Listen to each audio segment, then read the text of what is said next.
Bonjour les cinquièmes. Bah alors dites donc, 0 phrase avec en catimini, 3 phrases en troisième, une phrase en quatrième, une phrase en extérieur guest star, et vous, 0 phrase. Donc je relance un mot du jour, hein, mais je suis quand même un peu déçue. Donc le mot du jour, c'est le mot préambule. Préambule, c'est ce qu'on dit en guise d'introduction, hein. Quand on peut s'en passer, on dit « je vais vous parler sans préambule de telle ou telle chose, hein ». Et sinon, on dit quelque chose en préambule, c'est-à-dire en introduction. On peut dire aussi que, par exemple, des nuages sont le préambule de fortes pluies à venir, ou des choses comme ça, hein. Je vous invite d'ailleurs à aller consulter le dictionnaire pour les mots du jour et à travailler vos phrases qui, je l'espère, seront nombreuses. Alors, je corrige l'exercice que je vous avais donné hier. L'exercice 1, page 198, non 4, pardon. Il s'agissait de classer des adjectifs selon qu'ils exprimaient la violence ou le calme. Alors, féroce, bien sûr, exprime la violence, hein, on parle de bêtes féroces notamment, hein.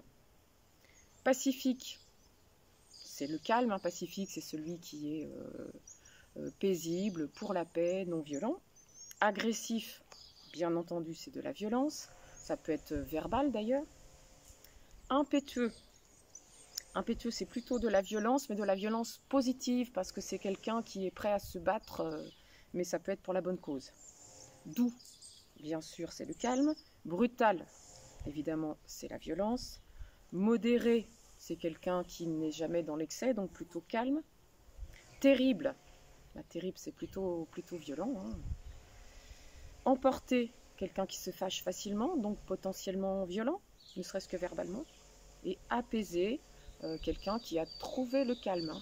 Apaisé, c'est aussi l'idée que peut-être avant il y a eu des périodes plus agitées et c'est en gros le calme après la tempête. Donc voilà pour cet exercice. Pour la prochaine fois qui sera lundi, puisque demain c'est le week-end et le week-end on n'a pas cours, je vais vous donner l'exercice 9, page 199. Vous ferez soit le A, soit le B. C'est une réécriture, comme vous en ferez après au brevet, donc vous avez le temps d'y penser, mais soit vous remplacerez le chevalier par la dame, en faisant les modifications nécessaires, ou le chevalier par les chevaliers. Et évidemment, je donnerai les 2 modèles de correction. Donc, voilà. Alors, je reviens à notre ami Renard, qui hier était en quête de victuailles, aux abords d'une abbaye très riche. Et cette fois-ci, nous allons voir comment il martyrise son compagnon Isengrin, et à travers une aventure très cruelle, une des nombreuses mésaventures de ce pauvre loup Isengrin que je plaignais déjà hier. Renard fait croire au loup Isengrin que s'il veut avoir à manger, il doit faire partie d'une communauté de moines et subir des épreuves. Renard lui a déjà infligé la tonsure en lui ébouillantant le sommet du crâne, hein, puisque les moines étaient rasés juste au milieu, hein, en arrondi comme ça. Et donc il lui a ébouillanté le dessus de la tête pour lui enlever tous ses poils. Il le conduit ensuite jusqu'à un étang gelé.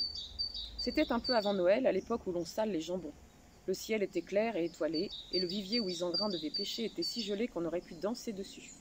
Il n'y avait qu'un trou que les paysans avaient fait afin d'y mener chaque soir leurs bêtes batifolées, c'est-à-dire s'amuser, courir partout, et boire. Ils y avaient laissé un seau. C'est là que Renard arriva ventre à terre. Il regarda son compère. « Seigneur, dit-il, venez par ici. Voilà une foule de poissons et l'instrument avec lequel nous pêchons anguilles, barbeaux et autres beaux et bons poissons. »« Frère Renard, dit Isengrin, prenez-le donc par un bout et attachez-le-moi bien à la queue. » Renard prend le seau et lui attache à la queue de son mieux. « Frère, dit-il, il vous faut maintenant rester bien tranquille pour faire venir les poissons. » Il file alors près d'un buisson et se couche, le museau entre les pattes, de manière à voir ce que fait le loup. Isengrin est sur la glace, le seau dans l'eau, rempli de glaçons jusqu'au bord. L'eau commence à geler, à immobiliser le seau attaché à la queue. La queue est gelée dans l'eau et scellée à la glace. Scellée, c'est-à-dire collée. Le loup veut alors se retirer et tirer le seau à lui. Il s'y essaie à plusieurs reprises, ne sait plus que faire, s'inquiète et se décide à appeler Renard. Car il ne peut plus se cacher. L'eau pointe déjà, c'est-à-dire apparaît déjà. Renard lève la tête, ouvre les yeux, regarde autour de lui. « Frère, dit-il, laissez ce travail, allons-nous-en, mon cher ami, nous avons pris beaucoup de poissons. » Isengrin lui répond alors en criant « Renard, il y en a trop, j'en ai pris plus que je ne saurais dire. » Renard éclate de rire et lui dit carrément: qui tout convoite perd tout. C'est-à-dire qui veut tout avoir finalement n'a rien. La nuit s'achève, l'aube point, apparaît donc. C'est le matin, le soleil se lève, les chemins sont blancs de neige. Monseigneur Constant des Granges, un vavasseur, c'est-à-dire un petit seigneur assez riche, qui habite près de l'étang, se lève en même temps que sa maisonnée. Sa maisonnée, c'est toutes les personnes qui habitent dans sa maison, sa famille, ses domestiques. De fort bonne et joyeuse humeur. Il prend un cor, un instrument de musique qui sert notamment pour la chasse à courre, appelle ses chiens, ordonne de sceller son cheval au milieu des cris et des encouragements de toute sa maison. Quand Renard l'entend, il s'enfuit et court se cacher dans sa tanière. Mais Isengrin reste dans une triste situation, bien qu'il fasse 1000 efforts, tire et tire encore. Il manque même de s'arracher la peau. S'il veut se sortir d'affaire, il va lui falloir renoncer à sa queue. Mais voici qu'au milieu de ces tentatives désespérées, survient un serviteur courant et tenant 2 lévriers en laisse. Il aperçoit Isengrin complètement gelé sur la glace, le crâne pelé, et se précipite vers lui. Il le regarde mieux et se met à crier: « Oh là, oh loup, à l'aide, à l'aide !» À ces cris, les chasseurs bondissent hors de la maison et franchissent la barrière avec tous leurs chiens. Isengrin n'est pas à la fête, car derrière eux galope le seigneur Constant, hurlant: « Pied à terre, lâchez les chiens !» Les valets envoient les chiens, qui sautent sur le loup.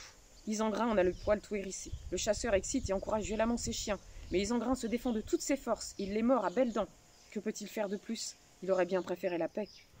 Le seigneur Constant tire son épée, s'approche de lui pour bien frapper.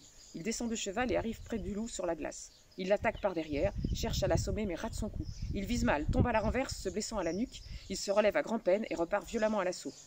Voilà un bien terrible combat. Il croit frapper à la tête, mais le coup tombe ailleurs. L'épée descend vers la queue qu'elle coupe au ras des fesses. Constant n'a pas manqué son affaire. Et Isengrin, qui l'a bien senti, saute de côté et détale, tout en distribuant force morsures, c'est-à-dire beaucoup de morsures, aux chiens lancés sur ses talons.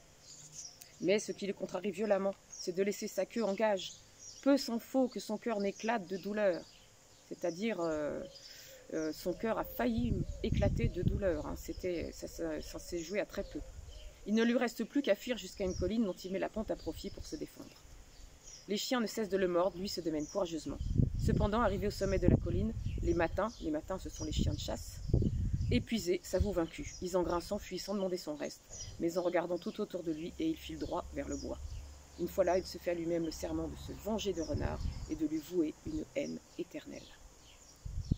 Alors on voit ici à quel point Renard peut faire des pièges pour ses compatriotes, ses compagnons, les animaux, qui peuvent être vraiment très cruels, voire même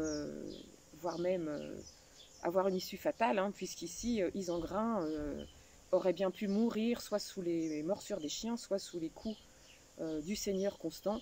Et donc Renard est vraiment très cruel, puisqu'en plus, il se cachait pour le regarder laisser sa queue gelée et riait de lui en le mettant à la merci des dangers et en le menant à la mort.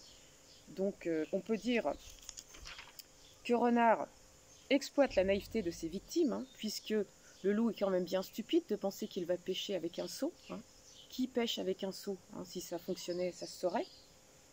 Et donc Renard agit par nécessité quand il est tenaillé par la faim, c'est-à-dire quand vraiment il a très faim, mais aussi juste pour le plaisir de tromper et juste pour le plaisir de faire mal, hein, de nuire. C'est quelqu'un de très cruel.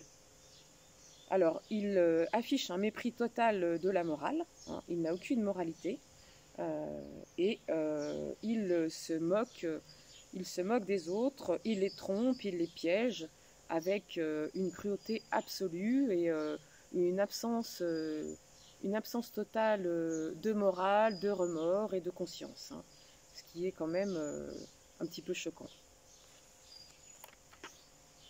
Alors, reprenons quelques expressions un petit peu anciennes et un petit peu typiques de l'époque médiévale et de la manière de parler, comme par exemple l'aube point, qui veut dire l'aube apparaît, ou encore peu s'en faut que son cœur n'éclate de douleur. Hein. Ça, c'est quelque chose qu'on ne dit plus beaucoup, hein, qui donne une tournure un peu désuète aux phrases. Une tournure désuète, c'est quelque chose qui est démodé, mais en même temps un petit peu joli. Hein. C'est ça la signification de désuète. On a également l'évocation du mot matin qui désigne les chiens de chasse, les chiens de garde, qu'on n'utilise plus beaucoup. Et on dit aussi que avant Noël, c'est l'époque où l'on sale les jambons.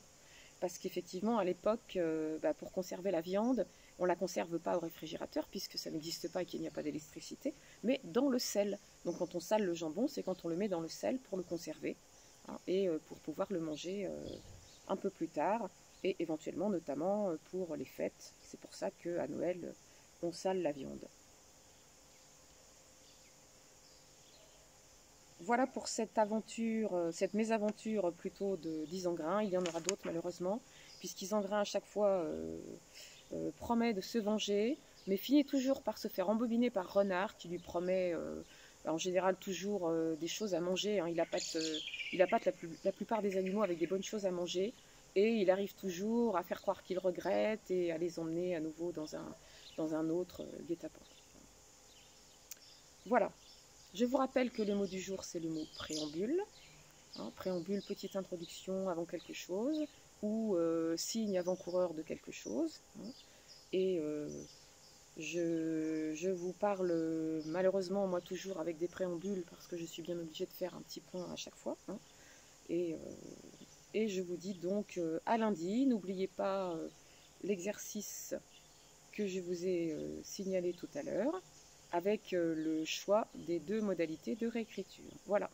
Donc à vos dictionnaires, à vos phrases, et bonne journée. Au revoir.